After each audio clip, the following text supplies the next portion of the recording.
স্বপ্নে কোনো কিছু খেলে কি হয়, স্বপ্নে কিছু খেতে দেখলে কি হয়। দেখুন, স্বপ্নে স্বাভাবিকভাবে আমরা অনেক কিছু যেগুলো কল্পনা জল্পনা করি খাওয়ার কথা, অনেক যুবক আছে সারাদিন চাইনিজ খাওয়ার ধান্দায় থাকে, বাবা মার কাছ থেকে টাকা পয়সা নিয়ে, তো স্বপ্নে শুধু চাইনিজ খাওয়া দেখে, এটা জল্পনা কল্পনা করার কারণে হয়, এরকম কিছু স্বপ্ন আছে। আবার কিছু স্বপ্ন আছে বেশ ইঙ্গিতপূর্ণ, ব্যাখ্যা সাপেক্ষ, যে প্রশ্ন থেকে ইন্ডিকেট পাওয়া যায়, সেটা স্বপ্ন দেখলে যদি আপনার কাছে মনে হয় বেশ তাৎপর্যপূর্ণ, কোনো ভীতিকর কিছু নয়, তাহলে সেটা ব্যাখ্যা সাপেক্ষ হতে পারে। স্বপ্নের ব্যাখ্যা যারা বুঝেন তারা বলতে পারেন যে কোন স্বপ্নের কি ব্যাখ্যা হতে পারে। আবার অনেক সময় দেখা যায় কিছু খাবার আছে অস্বাভাবিক প্রয়োগ, নোংরা কোনো খাবার খাচ্ছেন আপনি, ময়লা খাচ্ছেন, অথবা কোনো কিছু খাচ্ছেন কিন্তু আপনার কষ্ট হচ্ছে, ঘুম থেকে ওঠার পর মুখ দেখা যায় তিতা, অথবা আপনার তিতা অনেক সময় অন্য কারণেও হতে পারে, গ্যাস্ট্রিক বা অন্য কোনো কারণে হতে পারে। আবার অনেক সময় দেখা যায় যে স্বপ্নে এরকম কিছু খাচ্ছেন যেটা বিদঘুটে টাইপ।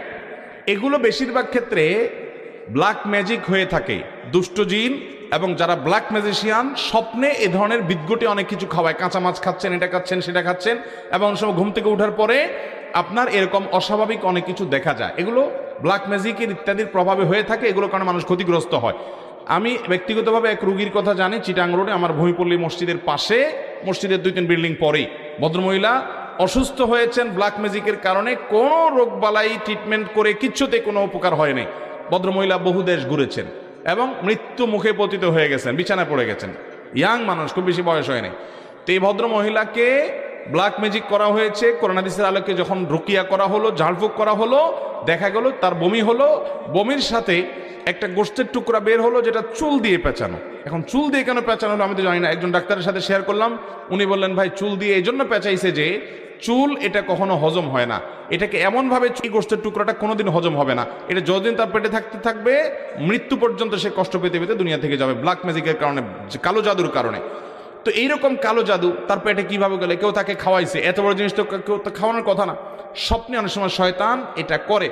এই স্পিরিচুয়াল বা আপনার আধ্যাত্মিক বিষয়গুলো অনেক সময় আমরা অনেকে বিশ্বাস করতে চাই না, অথচ এগুলো কোরআন হাদিসের আলোকে অপ্রমাণিত বিষয় নয়। অতএব স্বপ্নে আপনি কি খেলেন বা না খেলেন এটি ব্যাখ্যা সাপেক্ষ বিষয়, হতে পারে জল্পনা কল্পনার কারণে, সেটা সাধারণ, হতে পারে কোনো ইন্ডিকেটমূলক যে এটা খেলে এটা হওয়ার আলামত, ওইটা হওয়ার আলামত। এগুলোর স্বপ্ন সম্পর্কে বিশেষজ্ঞ মানুষরা ব্যাখ্যা করতে পারবেন, আমি নিজের সম্পর্কে খুব বেশি জানি না, এটা স্পেশাল একটা সাবজেক্ট। আর ইসলামের স্বপ্ন এটা ইমানদারদের স্বপ্ন বেশিরভাগ ক্ষেত্রে ইঙ্গিতমূলক হয়ে থাকে, ইন্ডিকেটমূলক হয়ে থাকে, ভালো বা মন্দ তার কোনো কিছুর আলামত হয়ে থাকে। আর তৃতীয়ত, কোনো কিছু খাওয়াটা অনেক সময় হয় এটা আপনাকে ব্ল্যাক ম্যাজিকের অংশ হিসাবে, ম্যাজিশিয়ানরা ঘুমের ভিতরে কোনো কিছু আপনার পেটে ঢুকায়, এটা কিভাবে ঢুকায় প্রকৃতি কি একমাত্র আল্লাহ ভালো জানেন, কিন্তু করে, এবং সেটি কারণে মানুষ ক্ষতিগ্রস্ত হয়, প্রভাবিত হয়। এগুলোতে বাঁচার উপায় কি?